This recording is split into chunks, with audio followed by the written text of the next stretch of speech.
Well, Matthew Rhys, you are back up at the Emmys again for the Americans. Your third time for the Americans, and you also had the girls nomination last year. Tell us about nominations morning, and also the Americans did not get into drama series last year, but it's back in drama series. So you had a lot to celebrate that day. We did. It was, more than anything, I hope I don't oversay this, but it's very true. Joe Weisberg and Joel Fields, who worked so tirelessly on that show, who gave their very souls to that show, thoroughly deserve being in that category, because I think what they did, especially with the last season, was something extraordinary. So I was incredibly happy for them, that they deserve the recognition that they certainly deserve, because without their words, we certainly wouldn't be up there. Yeah, and they were nominated for writing that finale episode, which was really highly anticipated. Everyone wanting to know how that show was going to end, how things were going to end for the Jennings. At what point along the way did you know what the ending was going to be, and what did you think about it when you read that last script? I was incredibly moved for several reasons. I think at that point I was tingling with anticipation. We'd invested 6 years of our lives. We knew it would come to an end. So on a personal level, it was incredibly sad. But I just thought on a storyline and a humanitarian one, the fact that I think ultimately, yes, we did follow two anti-heroes for 6 years. So I think in that respect, and the Jennings did some appalling things. So in that respect, I think viewers wanted some kind of retribution for them, but also wanted some kind of celebration for them. So yes, they did escape, but they paid the ultimate price, and I think that balance was a stroke of genius on their behalf. So I was incredibly moved, is the short answer to your question. That I think ultimate price being the loss of their kids. Exactly. They gave the greatest sacrifice for their freedom. So that it leaves you with this feeling, which I always hope the Americans did, of if you're watching it with someone, you would turn to them and go, "Oh my God, what do you think? What happens now? What will they do? Where will they?" I always love those endings whereby you're discussing it with someone else for some time, but ultimately very satisfactorily. So I think they covered all bases, definitely. I saw you on the night of the finale. And I'm wondering, for any of you, but certainly from your perspective, when you're sitting on something that's top secret and you know how good it is, and you're about to, an audience at that theater is about to see it, but also around the world is about to see it, what's that anticipation level like? Or as things are developing and airing, are you thinking, "Oh, I can't wait till they see this line or this moment or this scene"? What's the anticipation like? It's a number of things. As much as I thought personally what they did was kind of the work of genius, it's only when you're sat in that theater,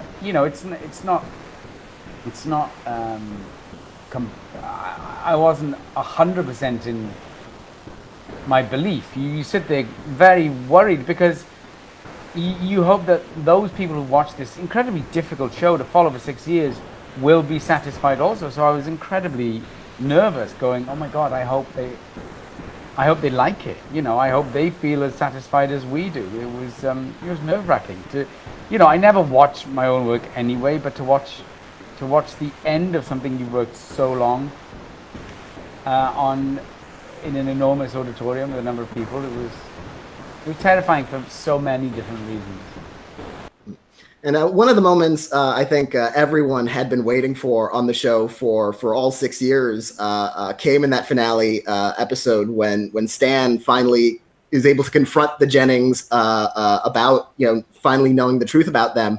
What was it like to finally, kind of after all that tension, to shoot that scene with Noah Emmerich?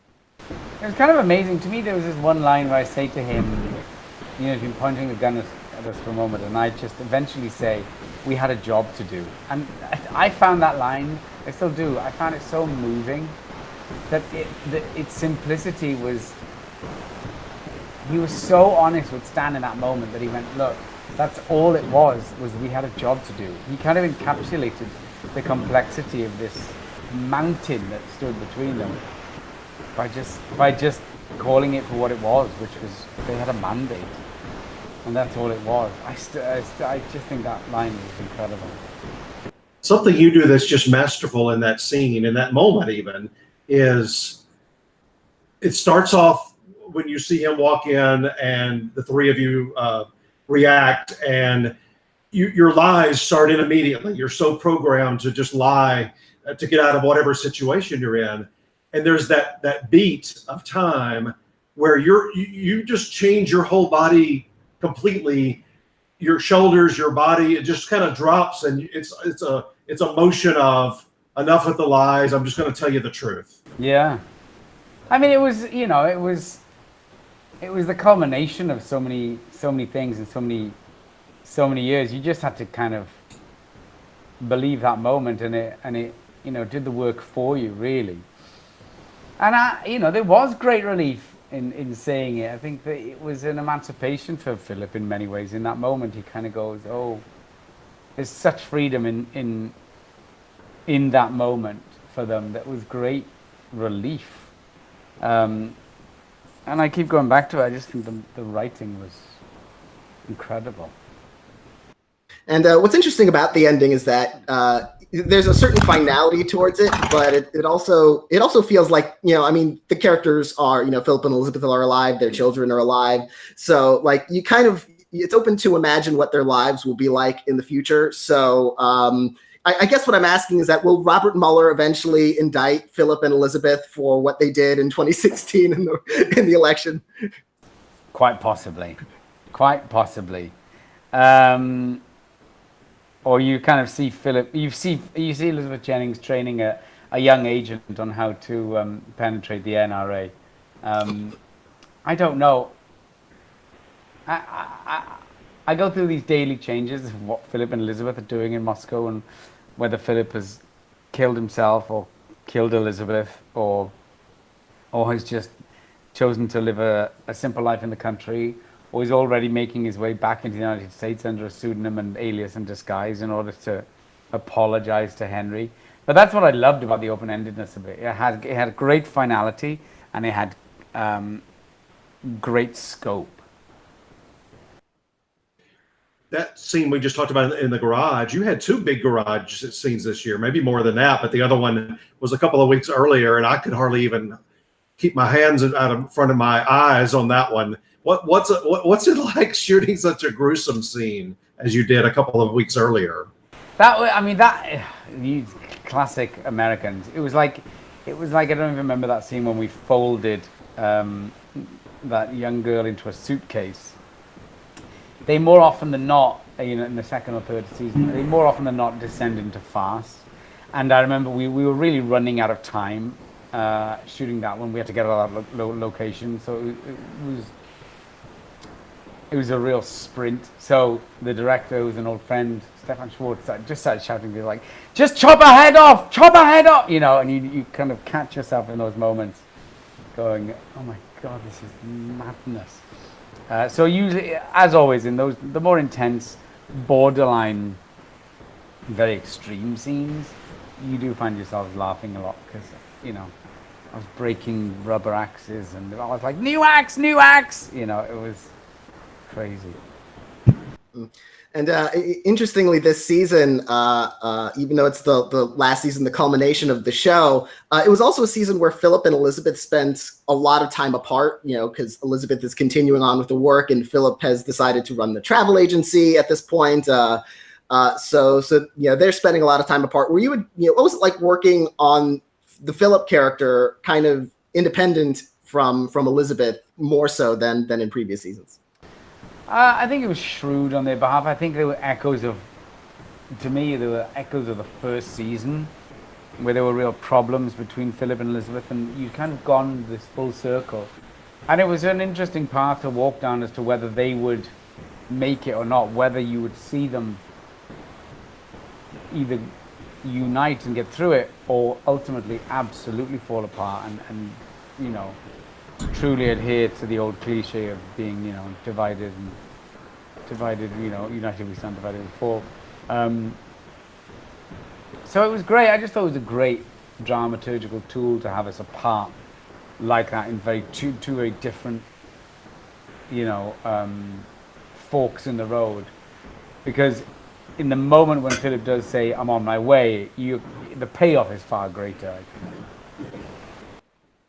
We've mentioned the Emmys right off the top of the bat. We have a prediction center and odds and rankings and over 1,000 people predicting. And you cannot bet money, but the winner of our prediction contest gets $100. So if you want to enter, but I've never seen more people predicting you, even though this is your 4th nomination. Lots and lots and lots of people think this is going to be your time. What would that mean to you if it is? What would it mean to you if you get to walk up on that stage as a winner?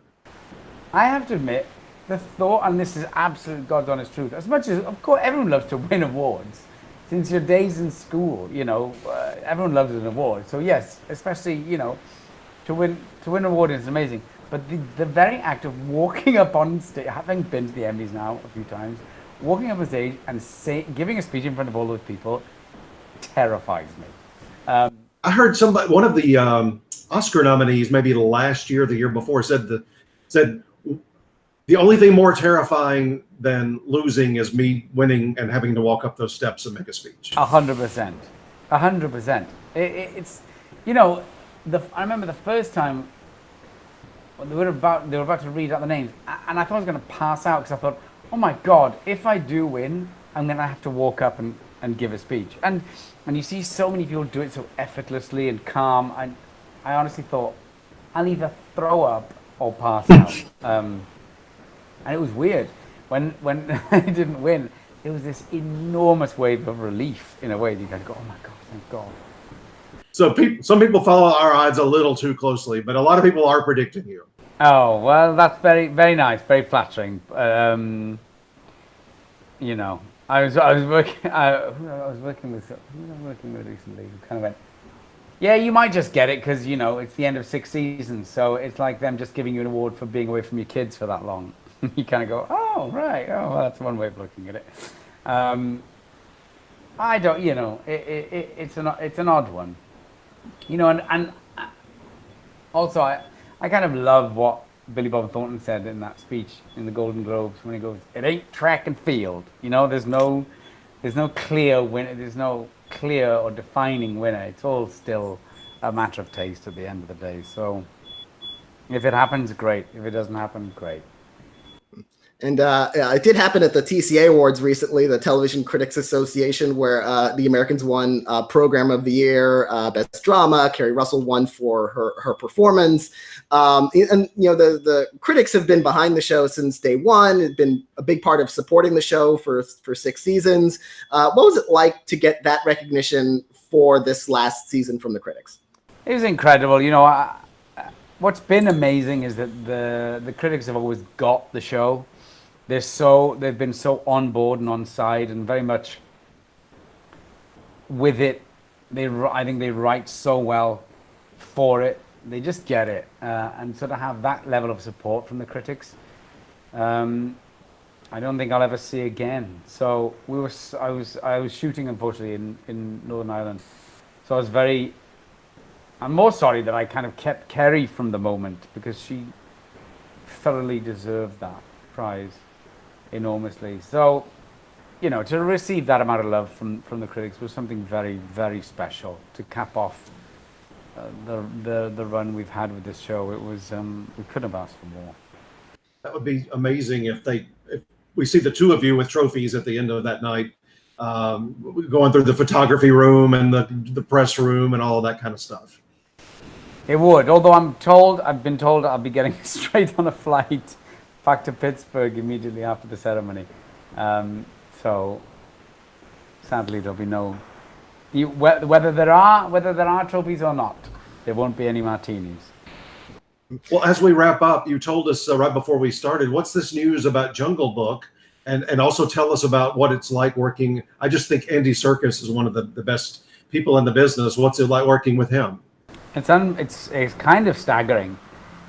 Because, I've known and worked with Andy way before motion capture came into being.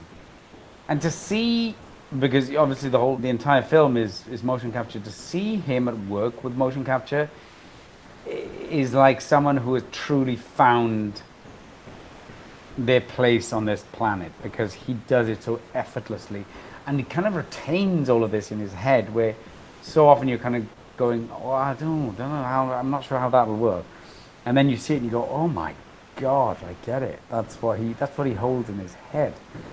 He's an incredible person. And it's you mentioned us. It's going to Netflix. It'll have a theatrical distribution as well, but Netflix will own it. Yes. Obviously, I'm not quite sure what I'm supposed to say or not, but it's now, yes, it's been an acquisition of Netflix, which I think is fantastic. You know, I know this perennial debate about streaming, but it is the future. And listen, if more people see it, then so much so the better. Well, so many of the biggest filmmakers are. Martin Scorsese's next movie is with them. No way. Coen Brothers. Coen Brothers' next movie is with them. So it's become a not just for television, but from a feature film standpoint, like you've got with the Jungle Book, a destination place to go. It's the future. Well, thanks so much. We are so happy that you and so many members on your team are nominated again, and we'll see you there on the red carpet in a few weeks. We will, and I just want to say, you know, you guys have been such incredible supporters and advocates and friends of this show, and it's enormously appreciated. So thank you for the years.